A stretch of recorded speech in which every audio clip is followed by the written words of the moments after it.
বাংলাদেশের বাইরে পৃথিবীর বিভিন্ন প্রান্তে যেখান থেকে চ্যানেলে দেখছেন আপনাদের সকলকে সাদর আমন্ত্রণ তৃতীয় মাত্রা দেখবার জন্য। সাম্প্রতিক নানা বিষয় নিয়ে আমার সঙ্গে স্টুডিওতে রয়েছেন আমার বসা আছেন বাংলাদেশ জাতীয়তাবাদী দল বিএনপির ভাইস চেয়ারম্যান এবং সাবেক সংসদ সদস্য নুরুল ইসলাম মনি, এবং আমার ডানে রয়েছেন যুক্তরাষ্ট্র সুপ্রিম কোর্টের attorney at law Moin Chowdhury. স্বাগত আপনাদের দুজনকে তৃতীয় মাত্রায়। এবং আপনাদের দুজনের কাছে আমার একটি প্রশ্ন যে বাংলাদেশ এখন গণতন্ত্রের কোন স্তরে আছে বলে আপনারা মনে করেন, এবং গণতন্ত্র উত্তরণ বলতে যেটা বোঝায় অনেকে বলছেন সেটা দরকার, আসলে তার কোনো প্রয়োজনীয়তা আছে কি না, বা যদি থাকে সেই জায়গাতেও বাংলাদেশ আসলে কোথায় দাঁড়িয়ে আছে উত্তরণের প্রক্রিয়ায়? মিস্টার নুরুল ইসলাম মনি। প্রশ্নটাই একটু জটিল। গণতন্ত্রের কোন প্রক্রিয়া দাঁড়িয়ে আছে, কোন স্তরে, কোন স্তর? তো গণতন্ত্রের তো কোনো স্তর নেই। গণতন্ত্রের একটা স্তর হলে একটা নির্বাচিত সরকার আসবে, নির্বাচনের মাধ্যমে সেই নির্বাচিত সরকার একটা নির্বাচিত গণতান্ত্রিক সরকারের কাছে ক্ষমতা হস্তান্তর করবে। সেটা সেই গভর্নমেন্ট হতে পারে, পরের গভর্নমেন্ট হতে পারে। এটি হলো সাধারণত প্রক্রিয়া। এখন স্তরটা হয়েছে যে স্তরটা আমরা কেউ ধারণা করি না সেরকম একটা স্তর। যেমন ধরুন 1/11 হলো, 1/11-এর পরে 17 বছর এক ধরনের গণতন্ত্র চর্চা হয়েছে। এখানে গুম, খুন, ধর্ষণ, লুটপাট, রাহাজানি, টাকা লুটপাট এগুলো হয়েছে এক ধরনের। এইটার থেকে উত্তরণের জন্য 17 বছর বিএনপি আন্দোলন করেছে এই দেশে গণতন্ত্র প্রতিষ্ঠা করার জন্য মূলত, এবং সেই প্রক্রিয়ায় বাধা দেওয়ার কারণে শেখ হাসিনা স্বৈরাচার হয়েছে, মানুষকে আটকাতে হয়েছে, জেল দিতে হয়েছে, লক্ষ লক্ষ মামলা দিতে হয়েছে, এগুলো শেখ হাসিনা করেছে। তো এরপরে সেই মানুষের প্রত্যাশা যে এই গভর্নমেন্ট বসার পরে একটা আবার সেই নির্বাচনী প্রক্রিয়ার মধ্যে দিয়ে যাবে এবং একটা গণতান্ত্রিক সরকার তৈরি হবে। তা সেই প্রক্রিয়াটা হতে নানান কার্যক্রম হচ্ছে, যেমন যে কার্যক্রমের মধ্যে আমরা দেখছি বিভিন্ন বিষয় সামনে আনা হচ্ছে, এবং সামনে আসার পরে দেখা যাচ্ছে যে তাতে একটা প্রশ্ন উঠে, সেইটা প্রশ্ন কিছুদিন লিঙ্গারিং করে আবার থেমে যায়, আবার নতুন করে উঠে, এরকম হয়ে হয়ে একটা ধারণা হয়েছে। এরকমের কারণে আমার ব্যক্তিগতভাবে ধারণা হয়েছে এটা লিঙ্গারিং করার জন্য অথবা একটা টাইম ক্ষেপণ করার জন্য একটা কৌশল কিনা অপকৌশল, এটা হতে পারে। কারণ আমরা নির্বাচনের জন্য একটা নির্বাচনের প্রক্রিয়া, মানে নির্বাচনের জন্যই গত 17 বছর ধরে যে আন্দোলন করেছে তত্ত্বাবধায়ক সরকারের কাছে, সেই কাজটা এই সরকারের কাছে প্রত্যাশা করে। এখন তো এই সরকার নির্বাচিত নয়, এবং গণমানুষের একটা ম্যান্ডেট বলেন বা যেভাবে হোক একটা পদ্ধতিতে এখানে সরকার এসছে, সেখানেও প্রবলেম আছে। যেমন আমরা সংবিধান মানলাম কিনা, সংবিধান মেনে ওনারা শপথ নিলেন কিনা, তারপরে সেই যারা এখানে আছেন সেই সব লোক বসে আছেন, এবং এখানে পরিবর্তন হওয়ার পরে যেরকম একটা ভাইব তৈরি হওয়ার কথা ছিল সেটা হয় নাই, ইত্যাদি সব হয়েছে। এখন যেটা সম্প্রতিকাল হয়েছে, ধরুন কিছুদিন আগে আপনারা দেখেছেন, যেন আমরা দেখেছি স্থানীয় সরকার নির্বাচন আগে হইতে হবে। স্থানীয় সরকার নির্বাচনে এটা হলো মানে আপনি কৌশলটা বলছি, স্থানীয় সরকার নির্বাচন করবেন। কেন করবেন স্থানীয় সরকার নির্বাচন? একটা সরকার পরিবর্তন হবে আর একটা সরকার দিয়ে, এবং একটা সরকার পরিবর্তন হলেই জাতীয় সমস্যা যে প্রশ্ন থাকে সেই প্রশ্নগুলো অ্যাড্রেস করবে তারা। এখন ধরেন স্থানীয় সরকার নির্বাচন হলো, সেটা আলোচনায় আসলো, কিছুদিন পর সেটা আবার ধামাচাপা পড়লো, আবার শুনলাম সংস্কার। আচ্ছা, ওকে ফাইন, সংস্কারের কোনো রূপরেখা আমরা ফাইনালিও একটা মানে পাওয়া যায় না, যে এখন পর্যন্ত আজকেও একটা সংস্কারের একটা দফা একজনের মানে তারা রিপোর্ট সাবমিট করেছে। কাজে সংস্কারও একটা বিষয়, সেটা কত বড়, কতখানি, কতটুকু করবো না তার কোনো সীমারেখা করা হয় না। দ্বিতীয়ত আবার পরবর্তীতে দেখলাম যে ধরুন আমরা সংবিধান আমরা মানে পুরোটা লিখবো না আংশিক লিখবো, এ নিয়ে আর একটা বিতর্ক। সেই বিতর্ক কিছুদিন চললো। আবার এখন দেখতেছি যে আপনাদের মানে পার্লামেন্ট হবে না, সেখানে কি বলে সংবিধানের জন্য যে কি বলে মানে কনস্টিটিউয়েন্ট আছে, হ্যাঁ, সেই অ্যাসেম্বলি সেইটা হবে, এটা নিয়ে আবার একটা নতুন করে বিতর্ক হয়েছে। আবার যে নতুন যে সংগঠন হয়েছে এনসিপি, তারা প্রত্যেক দিন এক এক ধরনের কথা বলে। তো কথা বলার পরে আমার একটা ব্যক্তিগতভাবে একটা ধারণা হয়েছে যে এনসিপি যদি একটা দল আমরা মনে করি ন্যাশনাল সিটিজেন্স পার্টি, তো এই ন্যাশনাল সিটিজেন্স পার্টি এটা কি মানে আমি কার্যক্রম ইদানিং যা দেখছি সব মিলিয়ে আমার ব্যক্তিগতভাবে আমার মনে হচ্ছে একটা ট্রেড ইউনিয়ন টাইপের কার্যক্রম চলছে, একটা প্রেশার গ্রুপ হিসেবে কাজ করতেছে। যে ইলেকশন কমিশনে গিয়ে তারা ধরেন তাদের একটু ধমক দিয়ে আসলো, আবার মানে অমুক জায়গায় গিয়ে একটা ধমক দিয়ে আসলো, মানে কোর্টে গিয়ে একটা ধমক দিয়ে আসলো। এটা কি ধমকের পার্টি নাকি প্রেশার গ্রুপ, নাকি তারা গণতান্ত্রিক প্রক্রিয়া কি মানে তারপর বলে যে আমরা এইটা মানি, এইটা করবো না, এইটা হলে এইটা হবে, এইটা হবে না, এরকম কতগুলো আলটিমেটাম দিয়ে থাকে। আমি জানি না এটা রাজনীতির কোনো ভাষা কিনা, রাজনীতির ভাষা সবসময় একটা ওপেন থাকে, কিন্তু তাদের একটা লিমিট ফিক্স করে দিয়ে আসে। সেটাও আমার একটা কনফিউশনের ব্যাপার হয়ে দাঁড়াইছে যে আলটিমেটলি এই যে সংস্কার প্রক্রিয়ায় এখন ঐকমত্য কমিশন, এইটা একটা খুব ইন্টারেস্টিং, আপনাকে দৃষ্টি আকর্ষণ করছি এবং সকলের দৃষ্টি আকর্ষণ করছি। আচ্ছা, ঐকমত্য পৃথিবীতে কোনো মানুষের মতের সাথে মিলে না। সকল নির্দিষ্ট একটা আলাদা মত নিয়ে পৃথিবীতে মানুষ জন্মগ্রহণ করেন। আর দলের কোশ্চেনে তো দলের মত তো সেটা তো ভিন্ন হওয়াটাই স্বাভাবিক। সে কারণেই তো আমি একটা অন্য দল, এবং সে কারণেই সেই ভিন্ন মতকে নির্বাচনের প্রক্রিয়ায় যেই মানুষ বেশি সমর্থন করবে সেই মতটাই প্রাধান্য পাবে। এটি হলো ডেমোক্রেটিক প্রক্রিয়া। এখন ধরেন এইখানে যে সংস্কারের নামে যে ঐকমত্যের যে একটা আলোচনা চলছে, আমি মনে করি যদি সরকার আন্তরিক হয় এবং রিয়েলি চায় যে দেশের সমস্যাটা সমাধান হোক, তাহলে আমি মনে করি ন্যূনতম একটা বা দুটো বিষয় প্রাধান্য দিয়ে তাতে আলোচনা আসা উচিত। কারণ সার্বিকভাবে সকল বিষয়ে ঐকমত হওয়ার কোনো সম্ভাবনা নাই, এবং সব মিলিয়ে দেখবেন শেষ পর্যন্ত দেখা গেল যে আমরা ঐকমত হতে পারলাম না, তাহলে তখন কী হবে? ঐকমত হতে পারলাম না তখন কী হবে?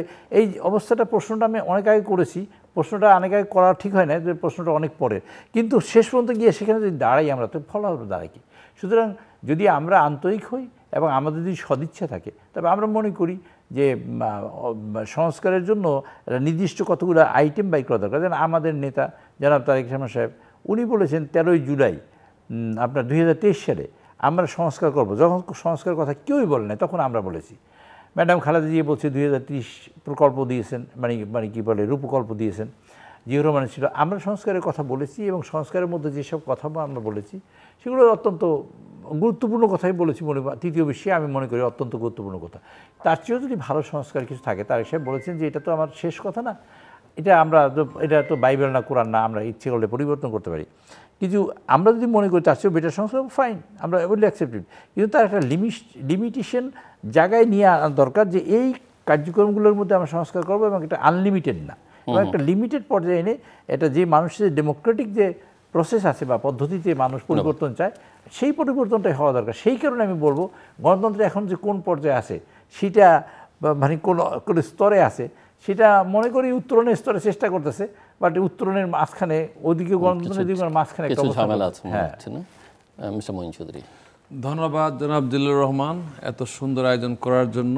আমি সবসময় বলে থাকি, দেশে ও প্রবাসে সর্বাধিক জনপ্রিয় একটা অনুষ্ঠান, যেই কারণে আমি যখনই বাংলাদেশে আসি আপনার অনুষ্ঠানে আসি, এবং আপনি আমাকে এখানে আমন্ত্রণ জানান।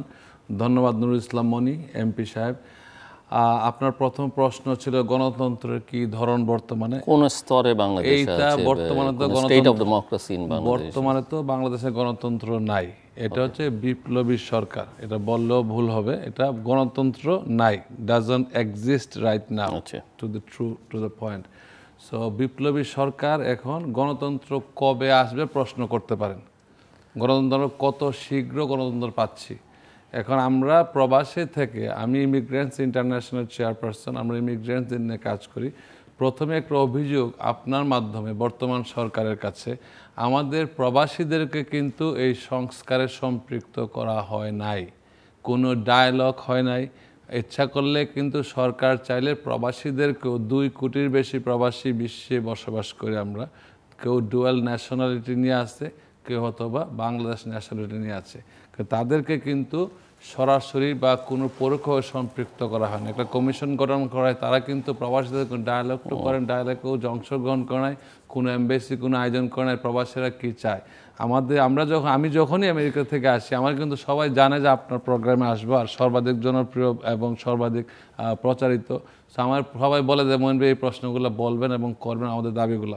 প্রবাসীরা চায় যে যারাই দ্বৈত নাগরিক হচ্ছে, তারা যেন বাংলাদেশের সংসদীয় নির্বাচনে অংশগ্রহণ করতে পারে। একটা তো কথা বলা হচ্ছে যে প্রবাসীদের তো অনেক প্রভাব আছে, প্রবাসী ঠিক না, যারা দ্বৈত নাগরিক সরকারে তো প্রায় 10 থেকে 12 জন যারা আছে, তারা কিন্তু ওই অবস্থানে আছে। আমরা তাদের অবস্থান জানি না। সরকার যাদেরকে নিয়েছে তাদেরকে আমরা সাধুবাদ জানাই, কিন্তু গ্রাসরুট লেভেল থেকে অনেককে নেওয়া প্রয়োজন এবং ডায়ালগ করা উচিত। ওদের বসে থেকে তো হবে না, এটা সবার মতামত নেওয়া প্রয়োজন। এই প্রক্রিয়ার মধ্যে প্রবাসীরা নাই, এবং প্রবাসীরা যেটা চাচ্ছে তাদের ভোটাধিকারটা নিশ্চিত করতে। আমরা ডক্টর ইউনূস সাহেবকে সাধুবাদ জানাই, ওনার মতো নেতা যে বিশ্ববরণ্য একজন ব্যক্তিত্ব আমাদের দায়িত্ব নিয়েছেন, এটা আমাদের সৌভাগ্য। কিন্তু ওনার যে কার্য পরিধি এখন বাড়াতে হবে, ওনার নিয়োগ যাকে দিয়েছেন তাদেরকে বলতে হবে যে প্রবাসীদেরকে যেন সম্পৃক্ত রাখা হয়। নাম্বার 2, ভোটাধিকার। আমরা যেমন প্রবাসী থেকে ভোট দিতে পারে বিশ্বের বিভিন্ন দেশে, আমরা শুধু মুখেই বলি, এখনও কিন্তু কার্যকর এটা হয় নাই যে প্রবাসীরা যেন ভোট দিতে পারে বিদেশে বসে। আমরা কিন্তু আমেরিকায় যখন সিটিজেন, আমরা যারা সিটিজেন তারা কিন্তু অ্যাবসেন্টি ব্যালট আমরা ভোট দিতে পারি, এই ভোটটা কিন্তু পরে কাউন্ট হয়।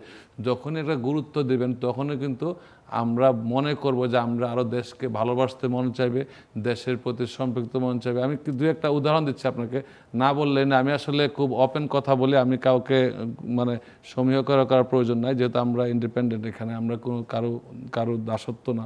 সো কথাটা হচ্ছে এরকম যে আমরা একটা সামিট দেখলাম, যে বিরাট সামিট, ইনভেস্ট সামিট, কিন্তু বাংলাদেশে প্রবাসীরা যে ডুয়াল ন্যাশনাল যারা আছে, প্রবাসী বলতে ডুয়াল ন্যাশনাল যেসব দেশে আছে তাদেরকে কিন্তু আমরা বঞ্চিত করে সামিট করতেছি, কিন্তু দেশের লোকদেরকে আমরা নিরুৎসাহিত করছি।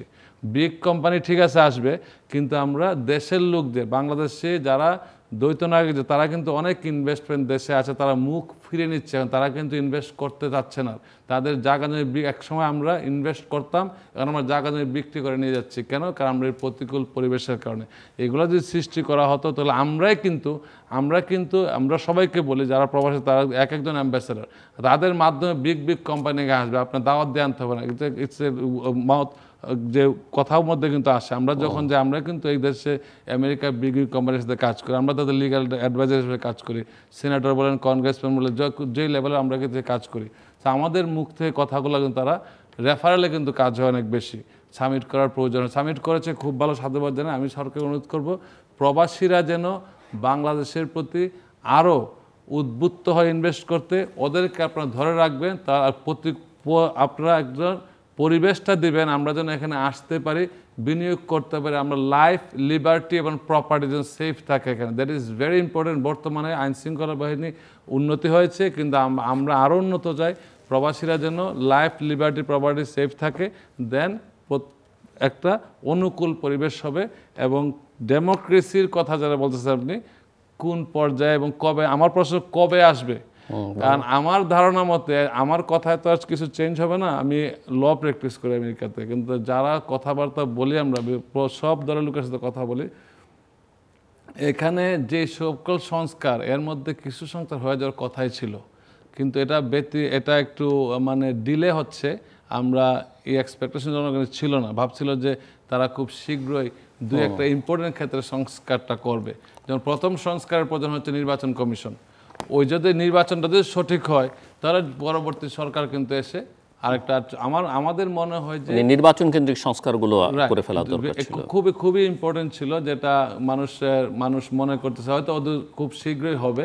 সরকার বেশি আন্তরিক, কিন্তু কাঠামোগতভাবে পরিবর্তন করতে পারছে না। আমরা মনে করি ওদের ভবিষ্যতে এই সংস্কারটা আগে হবে, তারপরে বাকি সংস্কার কিন্তু চলমান প্রক্রিয়া। জুল্লু ভাই, এটা কিন্তু আজকে বললে সংস্কার হবে। আমরা যারা ল প্র্যাকটিস করি, এই ল কিন্তু প্রতিনিয়ত পরিবর্তন হচ্ছে সমাজের প্রয়োজনে, তারপরে আপনার পরিস্থিতির কারণে, তার কাঠামোগত কারণে ল কিন্তু পরিবর্তনশীল। কিন্তু আমরা যদি মনে করি একবারে সারা জীবনের জন্য পরিবর্তন করবে, এরকম হবে না। সংস্কার চলতেই থাকবে, এই জন্য সারা জীবন সময় দেওয়া যাবে না। সংস্কার চলবে এবং এর মধ্যে মানুষের জীবনও চলবে, রাজনীতিও চলবে, গণতন্ত্র পুনর্গঠিত হবে। সো মিস্টার নুরুল ইসলাম মনি, আপনি শুনছিলেন যে একটা হচ্ছে যে গণতন্ত্র নাই বলে ওনার কাছে মনে হচ্ছে, দ্বিতীয়ত হচ্ছে যে আমার মনে হয় আপনার সঙ্গে ওনার কথার তেমন কোনো মত পার্থক্য আছে বলে মনে হয় না। প্রবাসীদের বিষয়ে উনি একটু ফোকাস করেছেন। বাংলাদেশের বাইরে 1 কোটিরও বেশি মানুষ আছেন, বিভিন্ন দেশে বসবাস করছেন, তো তাদের স্বার্থের বিষয়টাও উনি দুটো বিষয়ে ফোকাস করেছেন। একটা বিষয় হলো প্রবাসীদের ব্যাপারে। তো প্রবাসীদের এই প্রক্রিয়া সম্পৃক্ত করা উচিত বলে আমি মনে করি, কারণ এই প্রবাসীরা এই সরকারকে যারা সেফ দিয়েছে, একটা লাইফ দিয়েছে, তার একটা বড় অংশ প্রবাসীরা সাহায্য করছে, এবং এই রেমিটেন্সের টাকা দিয়ে আমাদের এখন রিজার্ভটা রাইজ করতেছে। এবং গত সরকারের পতনের অন্যতম বড় কারণ কিন্তু রেমিটেন্স, একটা কারণ অনেকগুলো কারণের মধ্যে। তো সুতরাং প্রবাসীদের একটা ডাইরেক্ট কন্ট্রিবিউশন আছে এই দেশে ইকোনমিতে। আমি মনে করি তাদেরও একটা কন্ট্রিবিউশন পলিটিক্সে থাকলে সেটাই ভালো হতো এবং ভালো হয়। এবং এটা যে করুক বা যেভাবে করুক সেটা আমি তার বলতে চাই যে তারা করুক। আর একটা কথা বলে যে তারা পার্টিসিপেট করার সুযোগ পাক, সেটা তৈরি করা উচিত। আমি যেন ভোটাধিকার নাই বৃত্তি দিতে এই আমি শুনছি সরকার করবে, কি করবে না জানি না, তবে তাদের পার্টিসিপেট করলে তাদের হবে কি, তারা they will feel honour, at the same time তাদের আর্নিংসটা তাদের এই দেশে পাঠাইতে তারা অনার ফিল করবে এবং এইখানে পরিস্থিতি। আর একটা বিষয় হলো, উনি একটা সামিটের কথা উনি বলছেন 2 কোটি, আমি মনে করি না 2 কোটি, 1 কোটি, আপনি বলছেন 1 কোটি।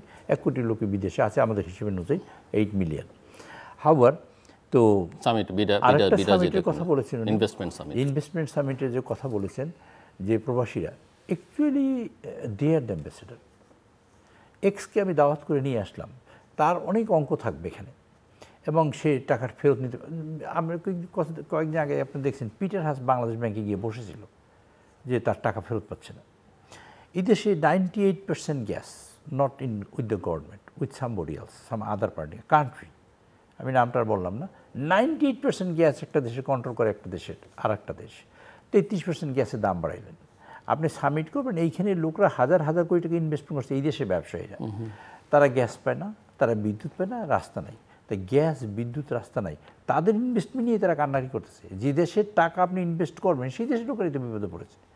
এই বিষয়টা আমি তখনই বলেছি, তখন তো একটা বিরাট একটা ফুরফুরে ভাব যে সামিট মানে এই সামিট হওয়ার পরে বাংলাদেশ মানে 50 উপরে উঠে দেবে, মানে এরকম একটা ভাব ছিল, আমরা সিঙ্গাপুর হয়ে গেলাম অথবা কিছু হয়ে গেলাম।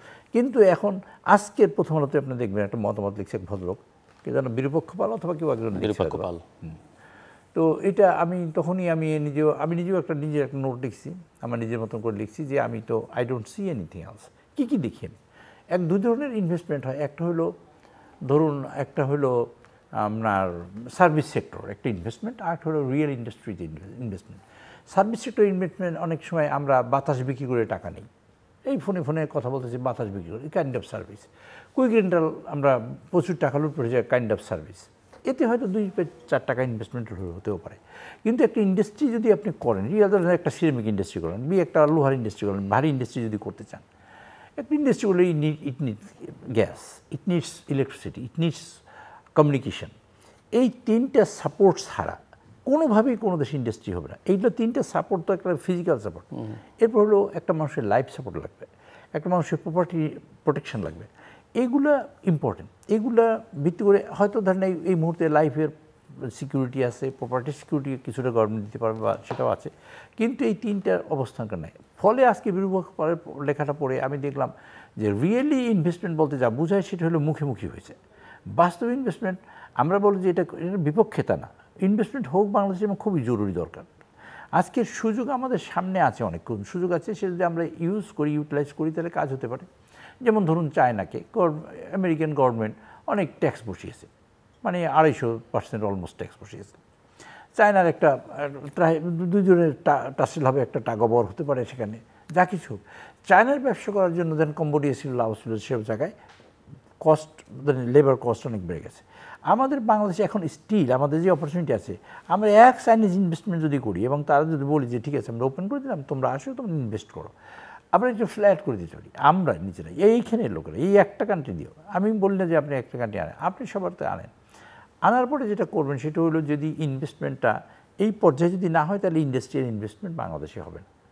একটা কাজ ভালো হয়েছে, সেটা হলো আমরা ভারত থেকে সুতো আমদানি বন্ধ করেছি। সুতোটা এটা সিগনিফিকেন্ট আমি মনে করি। এটা গভর্নমেন্ট ভালো সিদ্ধান্ত নিয়েছে, আমি অ্যাপ্রিসিয়েট করি। বিকজ আমাদের দেশে শিল্প প্রোটেকশন করলাম কি করলাম না সেইটা আমরা প্লি দিয়েছি, কিন্তু তার চেয়ে বড় কথা হলো যে আমাদের দেশের 10টা মানুষ কাজ করার সুযোগ পাবে এখানে। আমি কেন ভারতের সুতো ইম্পোর্ট 2 টাকা বেশি থেকে আমি আমার এক্সপোর্টার কাছ থেকে ইম্পোর্টার কাছ থেকে আমি 2 টাকা বেশি নেওয়ারই চেষ্টা করবো, আমি বার্গেনিং করবো। বার্গেনিং ক্যাপাসিটি আমাদের বাড়াতে হবে। আমাদের প্রজেক্ট যে এগুলো আছে, মানে কী বলে, আমাদের মানুষরা যেখানে যে অবস্থায় আছে সেটা হলো যে আমরা যেটা করি, এই ইনভেস্টমেন্ট হলে আমরা বলি কি যে আমাদের জব অপরচুনিটি ক্রিয়েট হবে, এইটা হলো মূল কথা। আমাদের মানুষের আমাদের খুব একটা অসুবিধা আছে ভাই, মানে কী করবেন, আমি তারও দৃষ্টি আকর্ষণ করতে চাই। এরকম আমরা সবসময় মনে করি ঢাকার আশেপাশের লোকের একটা জব অপরচুনিটি খুঁজে ঢাকায়, আমরা ঢাকা বেস্ট জব অপরচুনিটি করি। আমরা বিশেষ পরীক্ষা দিয়ে কোয়ালিফাই করলে আমরা খুব আকাশে উঠে গেলাম এরকম মনে করি। আমি যখন পাশ করছি তখন বিশেষ পরীক্ষা দিলে আমি খুব ভালোভাবে পাশ করতাম, আমার সাথে লোকেরা বহু সবাই পাশ করেছে, আমি ফার্স্ট হয়েছি, সেকেন্ড হয়েছে, থার্ড হয়েছে, তারা বিশেষ পরীক্ষা ক্যাবিনেট সেক্রেটারি পর্যন্ত হয়েছে। আমি কোনো দিন পরীক্ষা দিই নাই, কারণ আমি এটাকে মনেই করি না যে এটা একটা কোনো এখানে একটা চুরিচামারির ব্যাপার আছে, এটা একটা লুটপাটের ব্যাপার আছে, সেটা তখন এরকম কনসেপ্টটাই ছিল না। আমি মনে করি কি জব মার্কেটটা আমরা ঢাকা বেস্ট করছি, এটা তো গভর্নমেন্ট একটা বিষয় দেখা উচিত। আমরা জব মার্কেটটা গ্লোবাল মার্কেটে আমরা ঢুকি না কেন? আপনি ব্যাঙ্গালোরে একটা ছেলে পাশ করার পর কখনোই ইন্ডিয়ার দিল্লিতে একটা চাকরি করবে কেউ চিন্তাও করে না, চিন্তার মধ্যেই নেই। তাদের চাকরি হলো গ্লোবাল মার্কেটে। আপনি পৃথিবীর সব মানুষ গ্লোবাল মার্কেটে যাচ্ছে, আমি বাংলাদেশে গ্লোবাল মার্কেটটাই নেই, আমাদের এটা ওয়েবসাইটও নেই। আমি যে বলবো যে আমার একটা ছেলে পাশ করে, ধরেন আপনি একটা কোম্পানিতে জব করেন, আপনি একটা ইঞ্জিনিয়ার, ধরেন আপনার যে অ্যাবিলিটি আছে আপনি এটা বিল্ড আপ করেন এবং আপনি গ্লোবাল মার্কেটে যেতে পারেন, আপনি জানেন না গ্লোবাল মার্কেটে যাবেন কেমন। আমাদের ছেলেরা যে এডুকেশন হয়, এডুকেশনে আপনি আনফর্চুনেটলি দেখবেন যে আমাদের ছেলেরা এডুকেশন নিচ্ছে, এই গত 15 বছরের এডুকেশনের সেটা কোয়ালিটি আপনি যদি এখন দেখেন, আপনি খুব অ্যাস্টনিশড এবং খুব কষ্ট লাগবে আপনার কাছে যে আপনার সন্তানটা কী শিখছে এবং কেমন করে কী করে বড় হয়েছে। একটা সাবসার্ভিয়েন্ট কান্ট্রি বানাবার জন্য যে পরিমাণ পরিশ্রম করা দরকার ছিল, মাফিয়া সরকার সবচেয়ে বড় ক্ষতিটা এখানে করে গেছে। হাঁসের মতন প্যাক করে, ব্যাঙের মতো লাফা এইসব করে করে অ্যাকচুয়ালি রিয়েল এডুকেশন যেটা সেটাকে শেষ করে দিয়েছে। এখন ছেলেটা ভালো একটা কোনো কনসেপশনই নেই তাদের কাছে। কিছু মানুষ হয়তো বাইরে লেখাপড়া করছে বা কোনোভাবে আসছে, বাট অধিকাংশ মানুষের কনসেপশনই নেই। এবং তারা মার্কেটে আসতেছে, ইঞ্জিনিয়ার আমাদের দেশে বছরে 2.5 লাখ ইঞ্জিনিয়ার প্রডিউস হয় আমাদের দেশে। 2.5 লাখ ইঞ্জিনিয়াররা 10,000, 20,000, 30,000, 15,000 টাকা বেতনে চাকরি করে বাংলাদেশে। তারা যে গ্লোবাল একটা মার্কেট আছে এবং সেখানে তারা যেতে পারে, তারা কম্পিট করতে পারে, তারা চ্যালেঞ্জ মোকাবিলা করতে পারে, সেরকম পরিবেশ তৈরি করা হয় না। তাই আমি মনে করি কি যে এই যে কথাগুলো উনি আনছেন বা ইত্যাদিতে মানে যারা করে রেমিটেন্স যোদ্ধা অথবা যারা বিদেশি আছেন, মানে আমাদের মানে যাকে বলে যে কি জানো প্রবাসীরা, এরা কন্ট্রিবিউট করতে পারেন আমাদের democracy. At the same time তারাই হলো সবচেয়ে বড় অ্যাম্বাসেডর হতে পারেন আমাদের ইকুয়ালি ইনভেস্টমেন্টের জন্য। এবং দেশ ইট শুড বি, এটাই হওয়া উচিত। আজকে ইন্ডিয়া তার মানুষকে ফেরত নিয়ে আসতেছে, তাইওয়ান অনেক আগে ফেরত নিয়ে গেছে, চায়না তাদের লোককে ফেরত নিয়ে আসতেছে, তারপর সাউথ কোরিয়া তাদের লোকের ফেরত আনছে, পিছু গ্লোবাল মার্কেট যেসব আছে তাদের ফেরত আনতেছে যে তোমাদের অনেক অপরচুনিটি ওপেন করে দেবো, ইউ ডু ইট। কাজে ইঞ্জেকশন আপনি যদি ইনজেক্ট না করেন, নতুন যদি ব্লাড না আসে, তাহলে তো ব্লাড যা আছে তাই থাকবে। কাজে নতুন ব্লাড ইনজেক্ট করার জন্য আপনার এই ছাড়া কোনো রাস্তা নেই। 100 টাকা আপনার কাছে আছে, 100 টাকা আমার কাছে আছে। আমি যদি আপনি 150 টাকার মালিক হন, আমি 50 টাকা থাকবো, তাহলে আমার 50 টাকা আপনি নিয়ে গেলেন। কিন্তু আমি 100 টাকার মালিক, আপনি 100 টাকা, 200 টাকা বানাতে হলে আর 200 টাকা বাইরে থেকে আনতে হবে, সে আনার রাস্তা করতে হবে। যে কারণে Japan was the second largest economy কেউ একদিন আগ পর্যন্ত, বিকজ তারা বাইরে থেকে টাকা ইনজেক্ট করেছে তাদের নিজের মতো এবং এক্সপোর্ট করেছে। আমাদের সেরকম একটা পরিবেশ পরিস্থিতি তৈরি করা খুবই জরুরি। গভর্নমেন্ট ইনিশিয়েটিভ নিয়েছে, আমি সাধুবাদ জানাই, তবে ইনিশিয়েটিভটা সঠিক হয় নাই। ইনিশিয়েটিভটার এইসব ইনফ্রাস্ট্রাকচার বিল্ড আপ করে তারপর নিলে খুব ভালো হতো এবং ভালো করতো। ধন্যবাদ। ভাইয়ের সাথে একমত বা দ্বিমত যাই বলেন না কেন, এই সামিটগুলো কিন্তু আগেও হয়েছে, এগুলা কন্টিনিউয়াস প্রসেস, ভিন্নভাবে হয়েছে, রোড শো হতো, এটা একটু ডিফারেন্টভাবে হয়েছে, প্রমোটটা ডিফারেন্ট, সো এটা হতেই পারে। কিন্তু আমার কথা হচ্ছে কার্যকারিতা কতটুকু। অনেকেই বলে যে এগুলো আগে থেকেই প্ল্যানে ছিল, বর্তমান সরকার আমরা তারা জয়েন করেছে, এটা সত্য। কারণ সবাই তো আর নতুন 6 মাসে আসে নাই, জয়েন করেছে, ইটস গুড। কারণ আমাদের দেশের ব্যবসায়ীরাই তাদের স্বার্থে এদেরকে নিয়ে এসেছিল। জব মার্কেটটা যে ভাই বললো, কিন্তু বাংলাদেশে এখন প্রচুর ছেলেরা কিন্তু ইন্টারন্যাশনাল জব মার্কেটে অলরেডি ইনভলভ, তারা কিন্তু এখানে ফ্রিল্যান্স কাজ করে। কিন্তু আমাদের জনসংখ্যার এত প্রতুলতা যে এটাও এনাফ না, সবাইকে ট্রেন করা, আমাদের কারিগরি শিক্ষা দেওয়া প্রয়োজন। যেগুলা গ্রামে গঞ্জে আমি যখন যাই, আমরা তো দাতব্য অনেক কাজ করি, দেখি যে বেকারের সংখ্যা অনেক, তাদের অপরচুনিটিটা কম, কারণ তারা ওই প্রশিক্ষণটা তারা পাচ্ছে না। গ্রন্থগত বিদ্যা পরহস্তে ধন, নহে বিদ্যা নহে ধন হলের প্রয়োজন, ছোটোবেলা পড়ছিলাম। তারা শুধু ডিগ্রিটাই নেয়, কিন্তু প্রাতিষ্ঠানিক তার যে কারিগরি কোনো শিক্ষা, প্র্যাকটিক্যাল ট্রেনিং তাদের থাকে না, আর তারা ছোটো কাজ করতেও চায় না। এই জন্যে তারা বহির্মুখী বিশ্বের যারা, কিন্তু বাংলাদেশিরা এত ট্যালেন্ট, যে এখানে যায় খুব ভালো করে। আমি সবসময় বলি যে আমাদের দেশের একটা কম শিক্ষিত লোক, আর তার আইকিউ অনেক শার্প। আমেরিকাতে অনেক লোক দেখেছি তারা ঠিক মতো স্বাক্ষর করতে পারে, তারা তার যে কাজ করে ইজ গুড অ্যাট ইট, তারা কিন্তু মিলিয়নিয়ার্স হয়ে যাচ্ছে। কিন্তু তারা এই দেশে কোনো অপরচুনিটি পায় নাই বিদায় দেশে যায় কনস্ট্রাকশন কাজ করছে, কিন্তু সেই কাজটা ভালো করে ফেলেছে, তার IQ sharp. So I feel proud as a Bangladeshi, এবং তাদের জন্য গর্ববোধ করে যারা এই ট্যালেন্টটা বাংলাদেশে দিতে পারলে, বর্তমান সরকার যেহেতু অনেক কিছু মানে তাদের ইনভলভমেন্ট আছে, তারা জানে কীভাবে মানুষকে ট্রেন করতে হয়। বিশেষ করে ডক্টর ইউনূস তারা ক্ষুদ্র ঋণ দিয়ে শুরু করেছিল এবং ওনার প্রশিক্ষণ পর্বটা ভালো করে জানেন। সো উনি চাইলে কিন্তু এটা এই সেক্টরও একটু চেষ্টা করতে পারেন যে জনগণকে কিভাবে প্র্যাকটিক্যাল কাজে ইনভলভ করা যায়। একটা জিনিস না বললেন প্রসঙ্গত, যেহেতু আপনার প্রোগ্রামটা অনেক জনপ্রিয়, সবসময় বলি এটা সারা বিশ্ব দেখবে, ইমিগ্রেশন নিয়ে, আমেরিকান ইমিগ্রেশন যে আমি দুটো প্রশ্ন করতে চাইতেছিলাম। একটা হচ্ছে যে ডোনাল্ড ট্রাম্পের এই সময়কালে এখন নানা পলিসি আমরা দেখছি। এখন ইমিগ্রেশন পলিসিতে কি ধরনের ব্যাপক পরিবর্তন, মানে কি ধরনের পরিবর্তন বা বাংলাদেশের যারা অ্যাসপিরেন্ট আছেন চেষ্টা করছেন তাদের জন্য ভবিষ্যতে। আরেকটা হচ্ছে যে ট্যারিফ রিলেটেড যে ডিসিশন। ধন্যবাদ জিল্লুর ভাই, খুব সুন্দর প্রশ্ন করেছেন। এটা very burning issue right now. বাংলাদেশের অসংখ্য লোক আমেরিকায় আছে, বর্তমান সরকারের কিন্তু হিসাব নাই যে কয়জন লোক আমেরিকায় আছে, যেহেতু তারা কোনো সরকারের মাধ্যমে যায় না, তাদের যাওয়ার প্রয়োজন হয়, কিন্তু তারা অনেক সমস্যার মধ্যে আছে। এখন যারা সমস্যাটা হলো, যারা এই আমেরিকাতে কোনোভাবে কোর্টে কেস ছিল, অ্যাসাইলাম ফাইল করেছিল, কেস তাদের ডিনাই হয়ে গেছে, আপিল করে নাই অথবা আপিলের মেয়াদ শেষ হয়ে গেছে, তারা কিন্তু ইমিগ্রেশনের দে আর কল ফিউজিটিভ। তাদেরকে যদি আইস, ইমিগ্রেশন কাস্টমস এনফোর্সমেন্ট তাদেরকে অ্যারেস্ট করে ডিটেনশনে নিয়ে যাবে, তাদেরকে পাঠিয়ে দেবে, নিজ দেশে পাঠাতে হয়। এই ক্ষেত্রে তাদের আর কোনো ধরনের কোর্টের শুনানি করার সুযোগ থাকে না, আনলেস ডিস্ট্রিক্ট কোর্টে যদি এটাকে ব্লক না করে, কিন্তু এই খুবই সীমিত। এই ক্ষেত্রে বাংলাদেশ সরকার যা করতে পারে, যদি কেউ যদি অ্যারেস্ট ডিটেনশনে যায়, তখন দরকার হয় একটা পাসপোর্টের প্রয়োজন হয়, তার নাগরিকত্বকে তাকে কোন দেশে পাঠাবে, সে তো স্টেটলেস, কাদের পাসপোর্ট থাকে না, তারা রাখে না পাসপোর্ট। এই ক্ষেত্রে সরকারের উচিত হবে অ্যাম্বাসিগুলোকে ইনস্ট্রাকশন দেওয়া, এইরকম যখন রিকোয়েস্ট আসবে ইমিডিয়েট পাসপোর্ট ইস্যু করা, তখন সেজন্য একটা সম্মানজনক অবস্থানে তার নিজ দেশে ফেরত আসতে পারে। বর্তমান সরকার যদি না দেয়, তখন তাকে ডিটেনশনে থাকতে হবে অনির্দিষ্টকাল পর্যন্ত, আহত সুপারভিশনে থাকতে হবে। এটা খুবই লজ্জাজনক এবং খুবই দুঃখজনক এবং তাদের খুব কষ্টের ব্যাপার।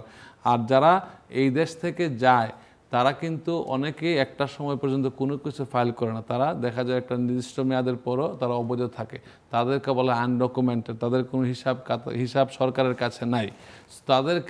তাদেরকে এখন ল হচ্ছে, তারা এইতে আফটার 30 days তাদেরকে রেজিস্ট্রেশন করতে হবে। এবং লেকেন্স রাইলি একটা অ্যাক্ট হয়েছে জানুয়ারি 29-এ, বাইপার্টিজান বিল, ডেমোক্রেট রিপাবলিকান মিলে সাইন করেছে। এদের কোনো দ্বিমত নেই, দুই পক্ষ এক, ট্রাম্প প্রশাসন বলেন, বাইডেন প্রশাসন সব এক। যদি কেউ কোনো ছোটো ক্রাইমও করে, যেটা যেমন ছেঁচড়া চুরি করলো, সে কিন্তু ডিপোর্ট হতে পারে যদি তার কোনো ধরনের স্ট্যাটাস থাকে বা না থাকে, সিটিজেন না ছাড়া হলে। আর যদি যারা আপনার মিথ্যা তথ্য দিয়ে বা মিথ্যা কাগজপত্র দিয়ে গ্রিন কার্ড পেয়েছিল বা সিটিজেন হয়ে, যদি এটা প্রমাণ হয়ে যায় মিথ্যা তথ্য, তাদের সব কিছু বাতিল হতে পারে। এটা কিন্তু এক্সিস্টিং ল, এই লগুলো ট্রাম্প চেঞ্জ করে নাই। ট্রাম্প শুধু বলেছে আমি এটা এনফোর্স করব, এর মধ্যে ছাঁকনিতে অনেকে পড়ে যাচ্ছে। আরেকটা জিনিস আপনার মাধ্যমে বলতে চাই, যেই সব লোকজন ফ্যাসিস্ট গভর্নমেন্টের এগেনস্টে মামলা করেছিল, অত তারা অন্য দল করে, এলডিপি করে, বিএনপি করে, জাতীয় পার্টি করে, এখন তো ফ্যাসিস্ট গভর্নমেন্ট আর নাই, তাদের জন্য সমস্যা। তাদের যখন কোর্টে হিয়ারিং হয়, তখন আমেরিকান সরকার বলে তোমার দেশ তখন স্বর্গরাজ্য, so go back to Bangladesh, there is no threat.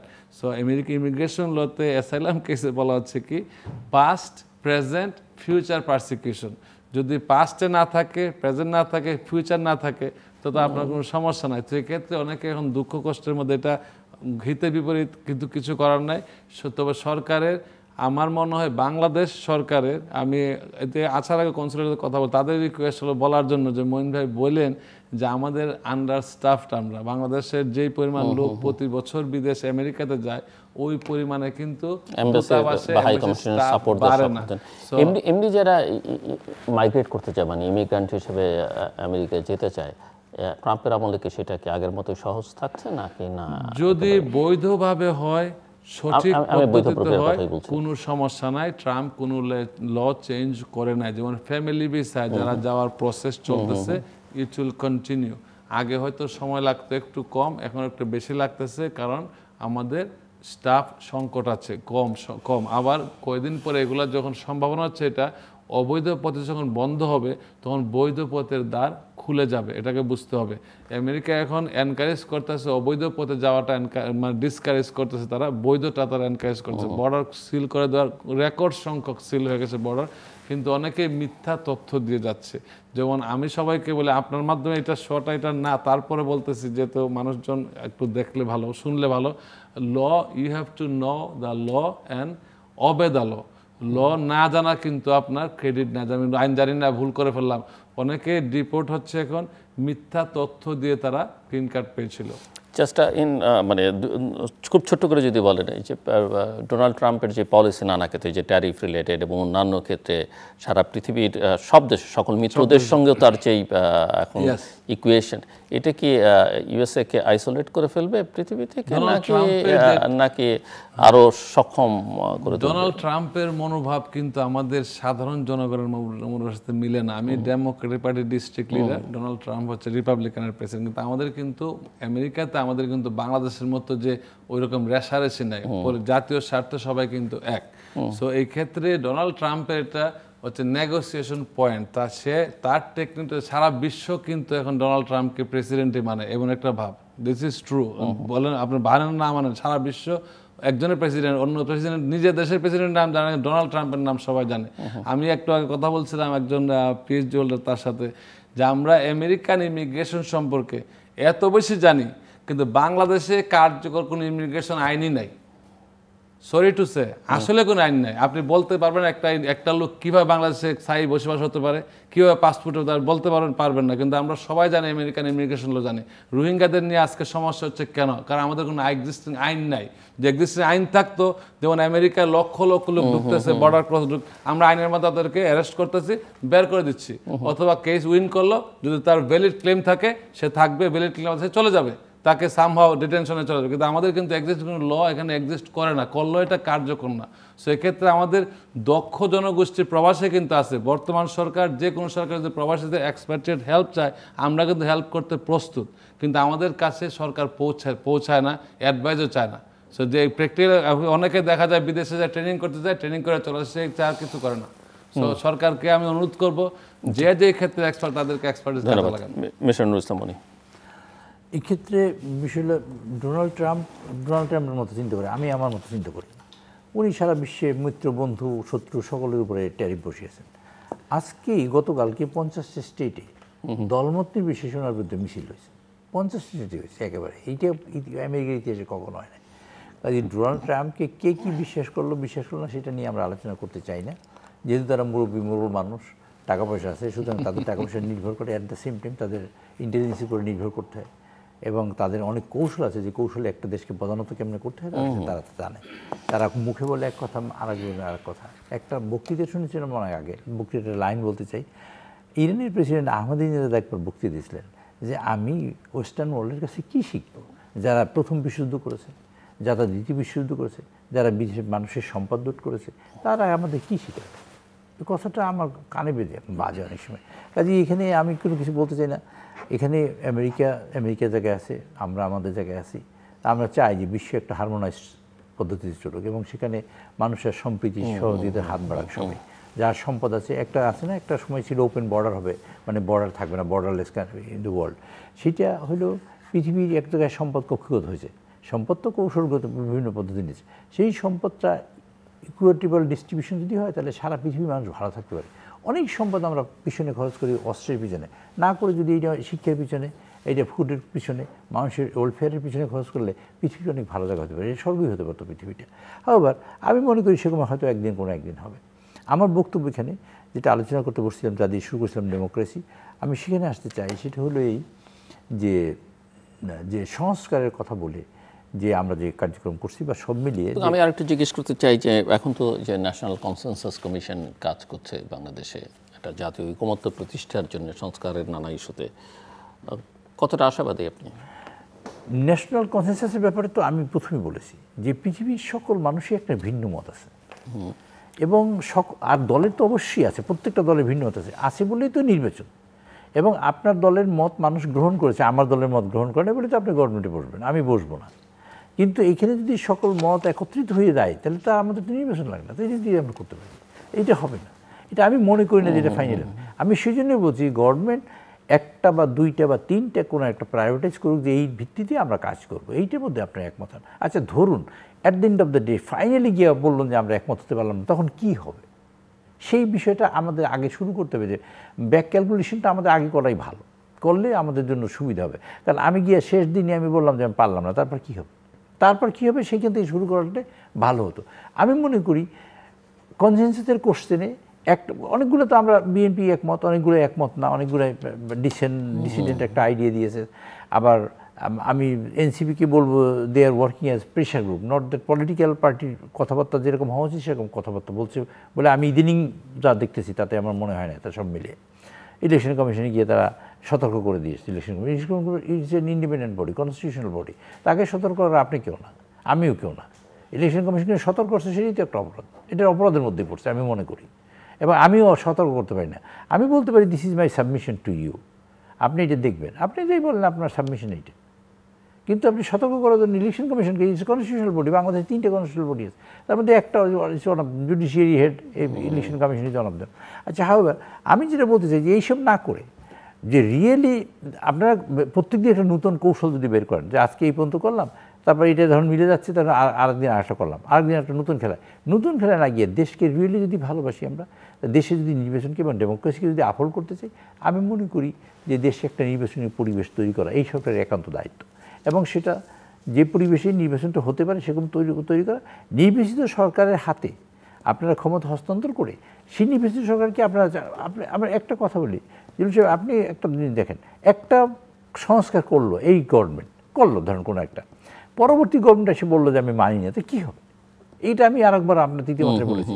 যেমন আমরা কেয়ারটেকার সরকার করেছি বিএনপি, করার পরে শেখ হাসিনা সেটা টোটালি বাতিল করে দিয়েছে। এটা তো বাংলাদেশ ইতিহাসে তো সবচেয়ে বড় সংস্কার এখন পর্যন্ত আমার জানা মতে, মানে ডেমোক্রেসির ক্ষেত্রে। আমরা সেই সংস্কার তো রাখতে পারলাম না, আমরা যেহেতু গভর্নমেন্টে নাই, ওনারা এসে বললে যে এটা রাখি না, রাখবো না, তো এখন এটা তো নাই। তো আপনারা সংস্কার করেননি, যে এইটা ইন্টারিম গভর্নমেন্ট, এটা একটু তো আপনারা তো এই শপথও নিয়েছেন এই সংবিধানের ভিত্তিতে, কাজে আপনারা এই কাজটা করেন, সেটা রেফারেন্স নিয়েছে সুপ্রিম কোর্ট থেকে, ওকে ফাইন। কিন্তু আপনারা মনে করেন যে আপনারা এমন একটা কাজ করেন যে কাজটা দিয়ে যে একটা দেশের সুষ্ঠু নির্বাচন হতে পারে, আপনারা বলেন যে, এবং নির্বাচনের ব্যাপারে আপনার টাইম অসিলেট করতেছেন। একবার আর্মি চিফ বললেন এক কথা, আবার সেইটা একটু ডিফিউট করলেন, আবার আসিফ নজরুল সাহেব বললেন এক কথা, পরের দিনই ধর্ম প্রতিমন্ত্রী বললেন আর এক কথা।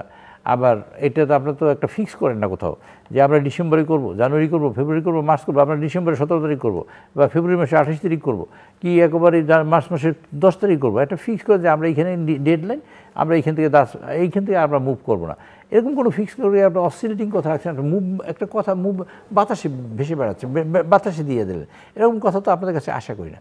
আমরা নির্বাচন করে বিএনপি একটা বড় দল হিসেবে, বিএনপি সবসময় প্রত্যাশা করে যে বিএনপি একটা নির্ধারিত, বাংলাদেশ স্বাধীন হচ্ছে 9 মাসের মধ্যে, আমরা তো 9 মাসেই একটা নির্বাচন প্রত্যাশা করতে পারি, এটা তো স্বাভাবিক।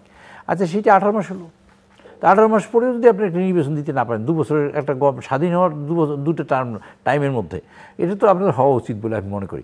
December should be the last time, এবং আমি ডিসেম্বরের পর থেকে আমরা মুভ করতে, বিশেষ করে আমি মনে করি না বিএনপি হয়তো সেখান থেকে নড়তে চাইবে বলে আমি মনে করি না, এবং December should be the last time. কারণ এই দেশে সংস্কার যদি না হয়, মানে নির্বাচন যদি না হয়, তাহলে যে ডেমোক্রেটিক কার্যক্রম সেটা ব্যাহত হবে, দেশের পরিবেশ ক্ষতিগ্রস্ত হবে, আন্তর্জাতিকভাবে আমরা ক্ষতিগ্রস্ত হবে, এবং ইনভেস্টমেন্টের ক্ষেত্রেও ক্ষতিগ্রস্ত হবে। আজকে আমি একজনের সাথে কথা বলছিলাম, বলছি আপনাদের মানে ইলেক্টেড গভর্নমেন্ট ছাড়া আমরা এইসবের আলোচনা করবো না। আমরা বাইরের দেশে একটা লোকের সাথে কথা বলছিলাম, বলছি না আমরা এই আলোচনা করবো, এই গভর্নমেন্টে আপনি আসলেন, আমরা একটা করলাম, পরের গভর্নমেন্ট এসে ইলেক্টেড গভর্নমেন্ট এসে বললো যে না আমরা মানি না, তো কী হবে? এর মধ্যে আবার নানান জাতীয় খেলোয়াড় মাঠে নামছে, কাজেই আবার এর মধ্যে দেখেন মিছিল বড় হচ্ছে কোনো গ্রুপে। আবার হোম মিনিস্ট্রি, হোম অ্যাডভাইজার বলছেন যে মিছিল যাতে বড় না হতে পারে, তার জন্য পুলিশ যদি কার্যক্রম না করে, এটা একটা পাগলাপাগলির ব্যাপার হইতেছে, একটা পাগলাপাগলির ব্যাপার, এটা তো বলার কিছু নাই। তো আপনি কি অ্যাকশন নিলেন, পিপল উইল কাউন্ট ইট।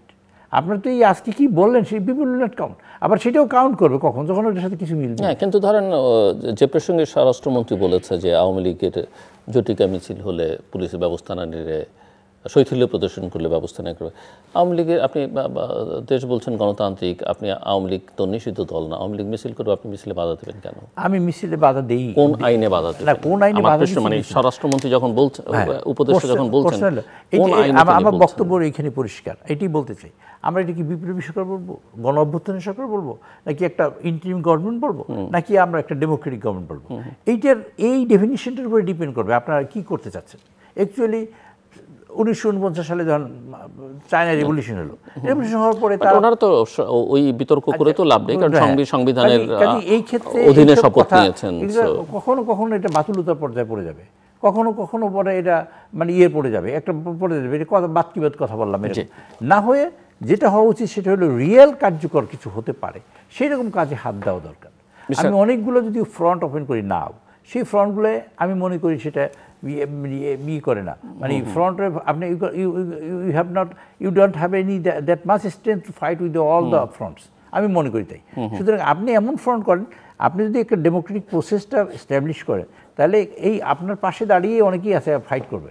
কিন্তু একটা পর্যায়ে গেলে আপনি যদি জানেন if you lose the ground, আমরা তো চাই প্রফেসর ইউনূস সাকসেসফুল হোক এবং উনি ব্যর্থ না হোক, সেটা চাই, এবং সসম্মানে উনি এখান থেকে বিদায় নিক, সেগুলো চাই আমরা সবটাই চাই।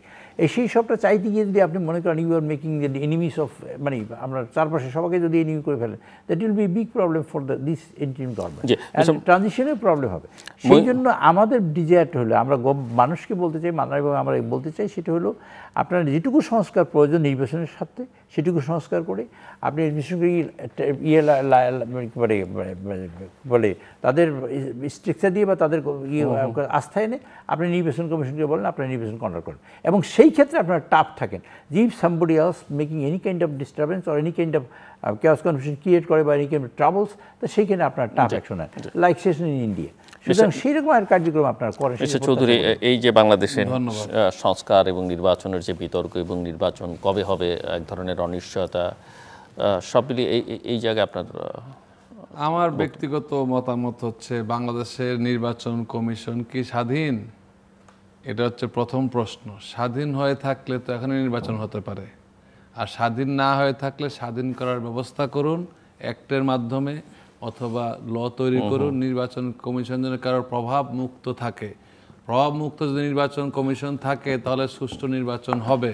আমরা তত্ত্বাবধায়ক সরকারের আমলে দেখেছি নির্বাচন সুষ্ঠু হয়েছে, যখন সুষ্ঠু হয়েছে এসপিডিসি কারো কথা শুনে নাই, তখন তারা নির্বাচন কমিশনের অধীনে ছিল। এটাকে আর্মি ডিপ্লয়েড করা হয়েছে যেন ঘটনা করতে না পারে, ওই সিস্টেমে নিয়ে আসে। নির্বাচন যদি স্বাধীন হয় তখন আর কেউ এটা নিয়ে প্রশ্নবিদ্ধ করবে না। That is very important.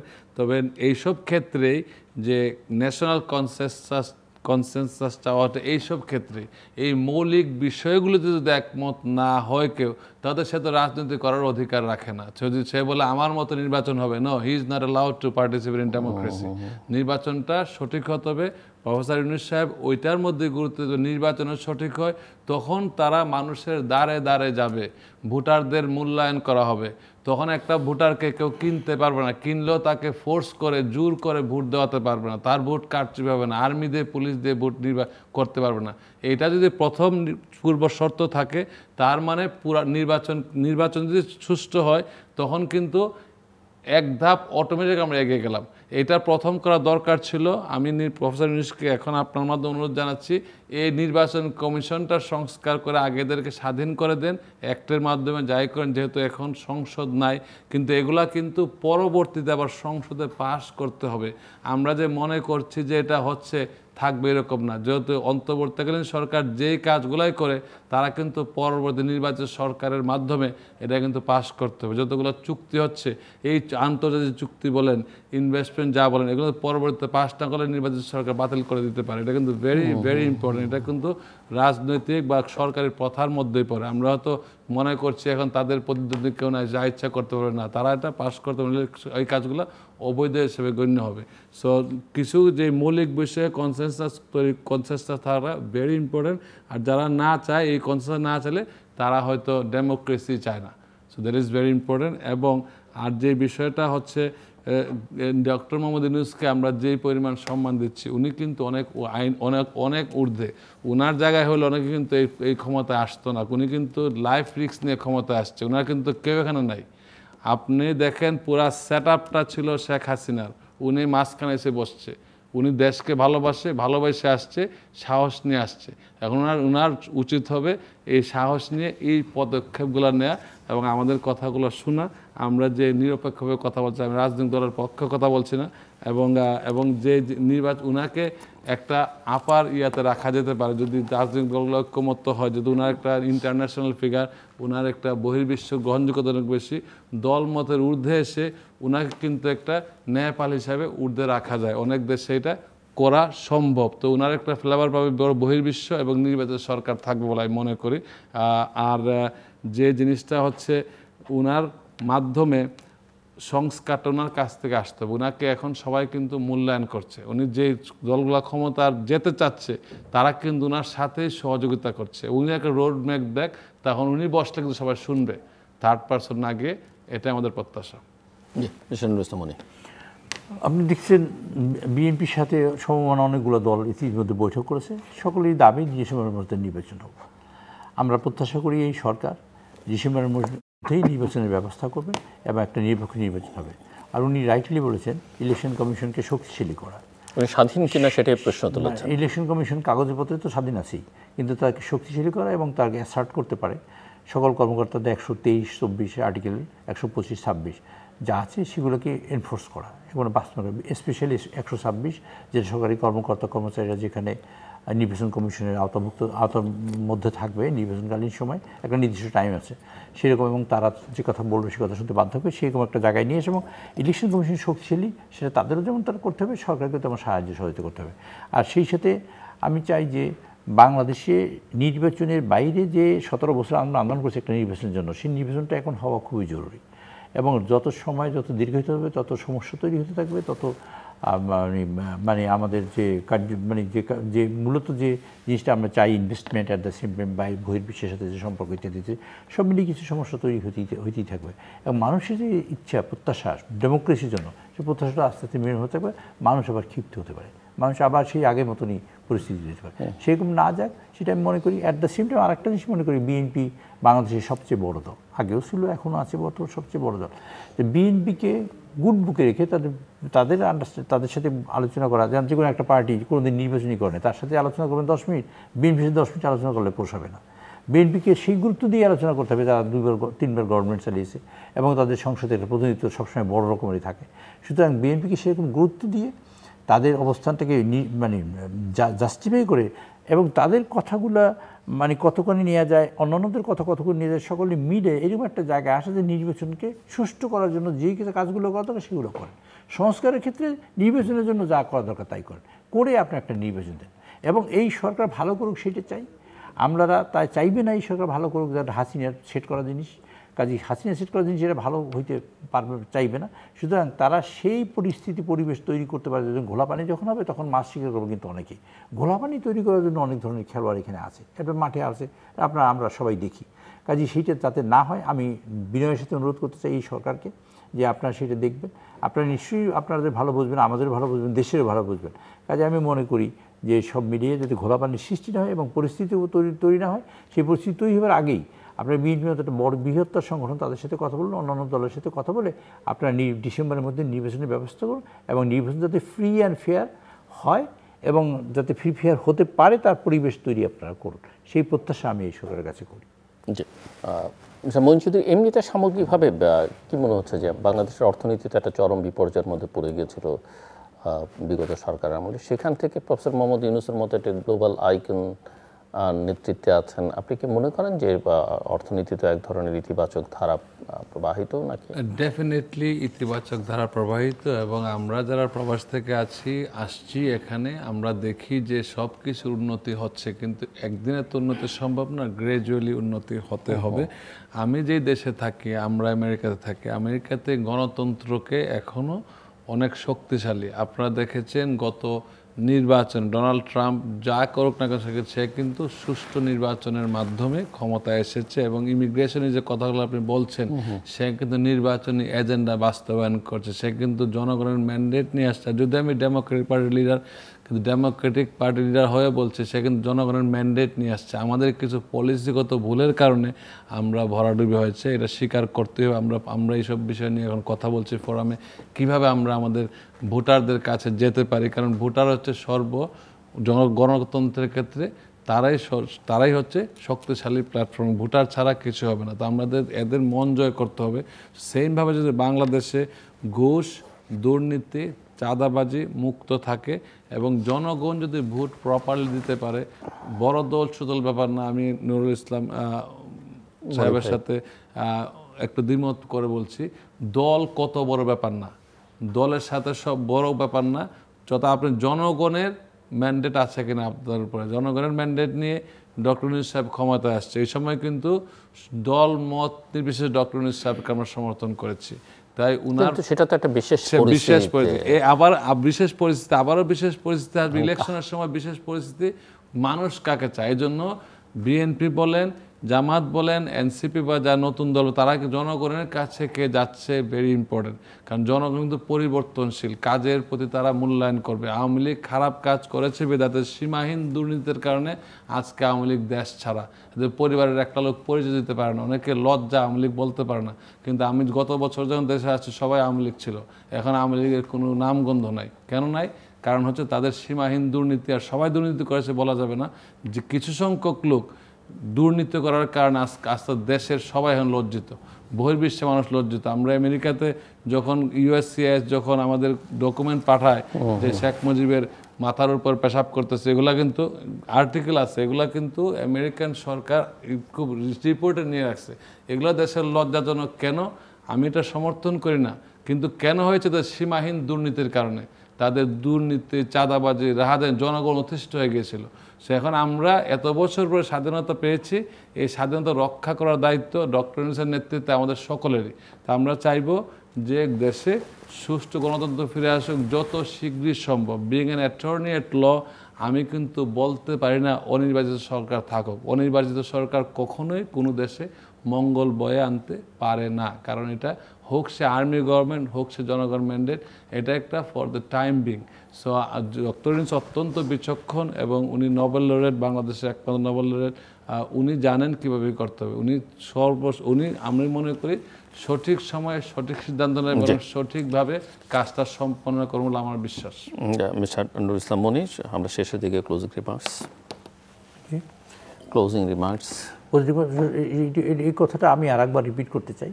সেটি হলো উনি যেটা বলেছেন সেটা আমরা একটু বলতে চাই। অনির্বাচিত সরকারের সলিউশন হচ্ছে নির্বাচিত সরকার। নির্বাচনটা সুষ্ঠু হওয়া, এটা হলো এই গভর্নমেন্টের ক্রেডিট, এবং সেটা করবেন এই গভর্নমেন্ট। মানুষ এটা প্রত্যাশা করে, সে আশা নিয়ে এখানে মানুষকে করেছে। 17 বছর মানুষ ভোট দিতে পারে না, আরও যদি অনেক বছর আর ভোট দিতে না পারে, এবং সেরকম একটা পরিস্থিতি। আবার কিছু মানুষ আছে, আমরা ইউনূস সাহেবের চাই, আমরা 5 বছর চাই, আমরা 10 বছর চাই, 20 বছর চাই।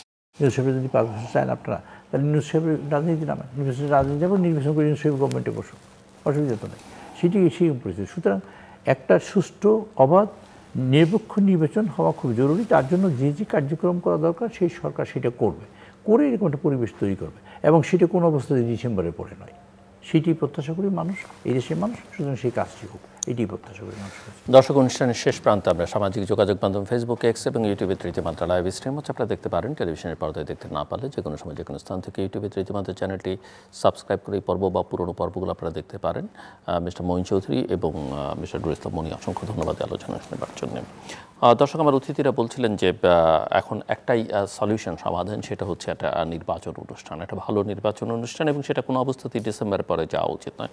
সংস্কার নিঃসন্দেহে প্রয়োজন, কিন্তু আপাতত দরকার নির্বাচন কেন্দ্রিক যেসব সংস্কার সেগুলো করা। সংস্কার একটা সামগ্রিকভাবে চলমান প্রক্রিয়া, সেই সংস্কারের দিকে পরে ভাবা যাবে। তবে আমাদের এখানে একজন প্রবাসী অতিথি রয়েছেন, তিনি আক্ষেপ করে বলেছেন যে এত সংস্কারের কথা বলা হচ্ছে, কিন্তু এই যে বাংলাদেশের উন্নয়ন প্রক্রিয়া, প্রবাসীদের যে অবদান, সেখানে প্রবাসীদের সংস্কার প্রক্রিয়ায় সন্নিবেশিত করা হয়নি, অন্তর্ভুক্ত করা হয়নি। সেটা একটা বড় আক্ষেপের জায়গা তাদের। এবং ইনভেস্টমেন্ট সামিট হলো, বিদেশিদের আনা হচ্ছে, কিন্তু অনেক প্রবাসী বাংলাদেশি আছেন যারা আসলে বাংলাদেশে বিনিয়োগ করতে পারেন, কিন্তু সেই বিনিয়োগের পরিবেশ বা তাদেরকে বিনিয়োগে উৎসাহিত করবার কোনো পদক্ষেপ আছে বলে মনে হয় না। আর নির্বাচন কমিশন কাগজে কলমে স্বাধীন, কিন্তু প্রকৃতপক্ষে নির্বাচন কমিশন স্বাধীন থাকলে নির্বাচন কমিশনই আসলে নির্বাচনের তারিখ ঘোষণা করে দিতে পারত বা নির্বাচন সংক্রান্ত অন্যান্য কাজ করতে পারত। কাজে এই বিষয়ে নির্বাচন কমিশনকে শক্তিশালী করবার দিকে ওনারা আরও মনোযোগ দিতে বলেছেন, এবং সব মিলে মূল কথা হচ্ছে যে দেশে নির্বাচনের পরিবেশ তৈরি করা সরকারের দায়িত্ব, এবং সেটা যত দ্রুত তারা করবেন অন্যান্য বিষয়গুলোতে যে সমস্যা রয়েছে সেগুলো সমাধান অনেক সহজতর হয়ে যাবে। এবং দেশে গণতন্ত্র আছে কিনা, ওনাদের ভাষায় আসলে গণতন্ত্র সেই অর্থে নেই, কেননা দেশে এটি জবাবদিহিমূলক নির্বাচিত বা জনপ্রতিনিধিত্বশীল সরকার না থাকলে সেটাকে ঠিক গণতন্ত্র বলা যায় না। আমাদের সঙ্গে থাকবার জন্য অসংখ্য ধন্যবাদ, আপনাদের সবার জন্য শুভকামনা।